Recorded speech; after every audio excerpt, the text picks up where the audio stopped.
He's seen the snake vine, he's seen the giant thing in the sky, and now here's this weird chick walking through the woods being stalked. Leave it alone, bro. Just keep going.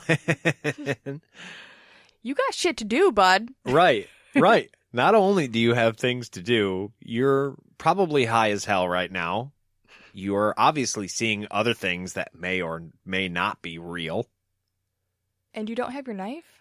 Dude, that's a really good point. Fisticuffs. He is in the absolute worst possible shape to do anything to save anybody. How would you feel if this guy came up to you? Just, hey, lady! Oh, man. So, that's the end of this chapter. We got to the end of it real quick, but it really sets things up for the next couple, and I'm super excited to get at least to the next chapter because we are introduced to my favorite character. So, yay.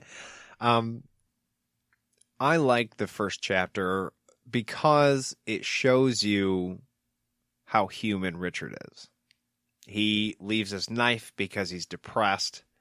He's going back and forth with himself in his mind about what his brother would think or what his brother would say, but he still loves him and he wants to be there for him.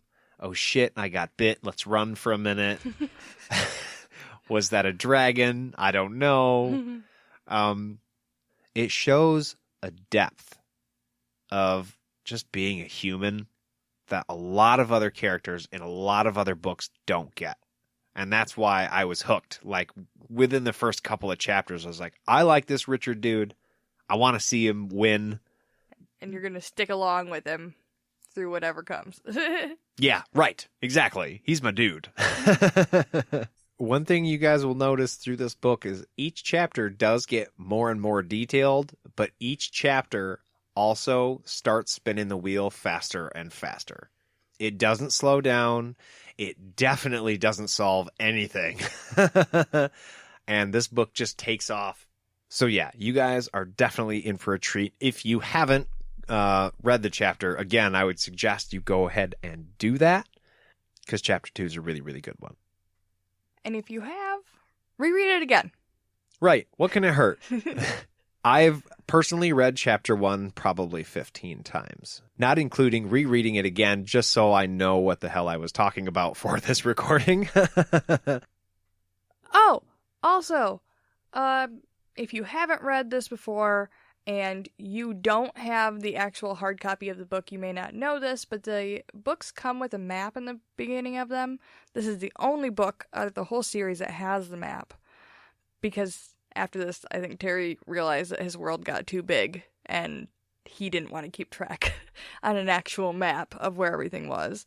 But we can post that up on our socials, which we are about to give to you. Oh, yeah.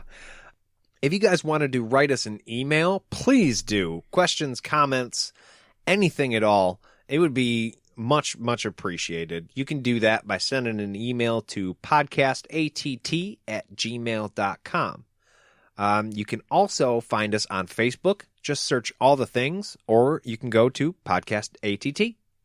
Right. We are also on Insta at Podcast ATT and Twitter at Podcast_ATT. Damn, almost got it.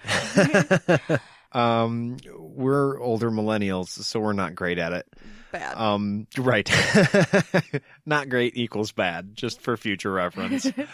And feel free to leave us a review if you feel so inclined. And like and subscribe us on whatever platform you're listening to us on. If you're interested in helping us grow and getting some bomb-ass extra content while you're at it, find us on Patreon at Podcast ATT. That's right, and we surely hope to see you guys there. And back for the next episode. We'll see you then. We'll see you guys real soon. Bye!